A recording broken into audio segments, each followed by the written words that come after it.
Edward of Woodstock, remembered by posterity as the Black Prince, stands as the quintessential figure of medieval chivalry. This is the story of the Black Prince of England, crownless but not forgotten. Welcome to Serving History.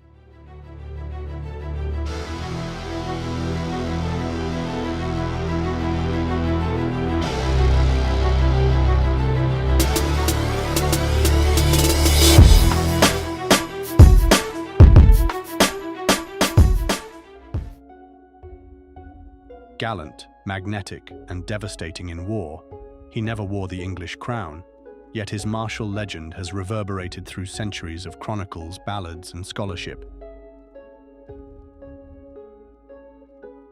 Born in 1330 into the formidable House of Plantagenet, Edward was the eldest son of King Edward III and Queen Philippa of Hainault. As the heir to the English throne, he was not merely groomed for kingship, he was forged as a weapon of dynastic ambition. His life would become inextricably linked with the opening acts of the 100 Years' War, a grinding conflict that would redefine power in Western Europe.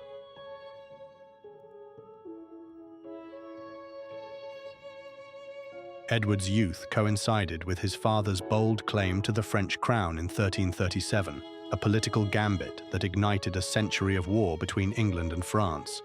Raised in this crucible, the young prince imbibed the ethos of chivalric monarchy, piety, loyalty, honor, and above all, military excellence. His education, while inclusive of Latin, theology, and heraldry, was heavily weighted toward martial discipline. At just 7, he was named Earl of Chester. By 8, he was titled Prince of Wales, a clear signal that Edward III intended his son not only to inherit, but to conquer. That intention was tested at the Battle of Crécy in 1346. Then only 16 years old, Edward was entrusted with command of the English vanguard against a far superior French force. Estimates suggest the English army numbered 12,000. Their adversaries under King Philip VI may have fielded twice that.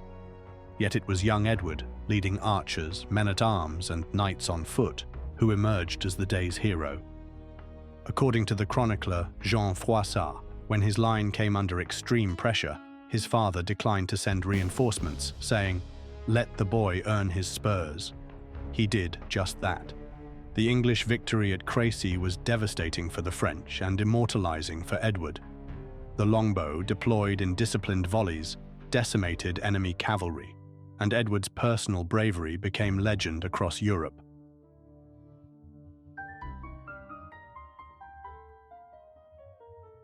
His momentum continued at Calais, where he played a crucial role in the city's 11-month siege and eventual capitulation. The port became a vital English foothold in France for over 2 centuries.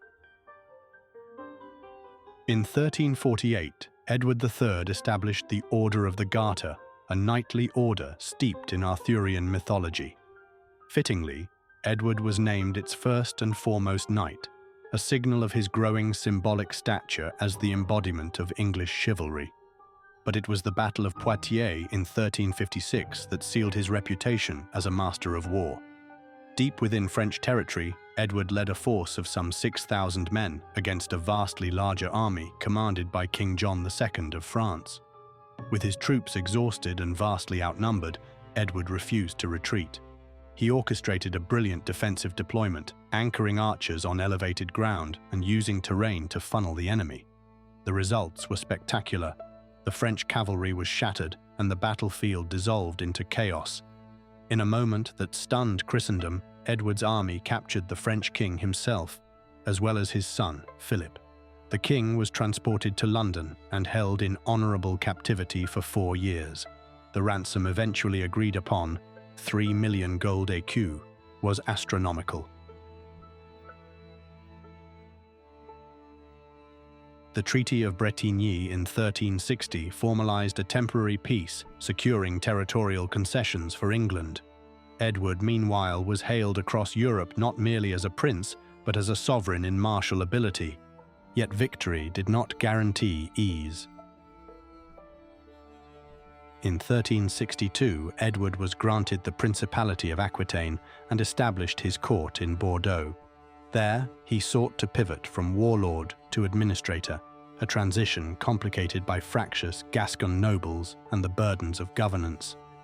His decision in 1367 to support Pedro the Cruel in Castile, while tactically successful at the Battle of Nájera, was strategically disastrous. The campaign drained his coffers and exposed his forces to disease. Worse still, Edward's health, already fragile, began to deteriorate rapidly. Contemporary accounts describe alarming weight loss, chronic fatigue, and gastrointestinal affliction. Theories range from dysentery to tuberculosis or Crohn's disease, though the true cause remains elusive. Despite his illness, Edward launched a final punitive campaign against Limoges in 1370 after it defected to the French. The city was stormed and sacked. Froissart claimed that 3,000 civilians perished, though modern historians suspect exaggeration. Still, the brutality of Limoges cast a long shadow over Edward's chivalric image. Was this still the gallant knight of Crécy and Poitiers, or a broken man meting out vengeance? Edward returned to England in 1371, physically spent and politically marginalized. Nonetheless, he showed flashes of political acumen. In 1376, during the so-called Good Parliament, he supported reforms against royal corruption and factionalism. He died that same year, on June 8th at the age of 45, a prince who had come tantalizingly close to kingship but never grasped the crown. His young son, Richard of Bordeaux, would ascend the throne the following year as Richard II. Edward was interred at Canterbury Cathedral near the shrine of Thomas Becket, a resting place designed to echo sanctity and status. His tomb bears the Latin inscription, "Such as thou art, sometime was I, such as I am, such shalt thou be." A grim memento mori from a man whose life straddled glory and decay. The epithet Black Prince, curiously, is not contemporaneous. It emerges in the 16th century and its origin remains debated. Some suggest it referred to the color of his armor, others to his fearsome conduct in battle. Regardless, the name endures. To historians, Edward of Woodstock is a paradox. A prince never crowned, yet one of the greatest commanders England ever produced. A paragon of chivalry who, in his final campaign, became its cautionary tale, a man who helped shape the political and military contours of late medieval Europe, and whose legend lives on in stone, scroll, and story. He was the prince who might have been king. He was the Black Prince,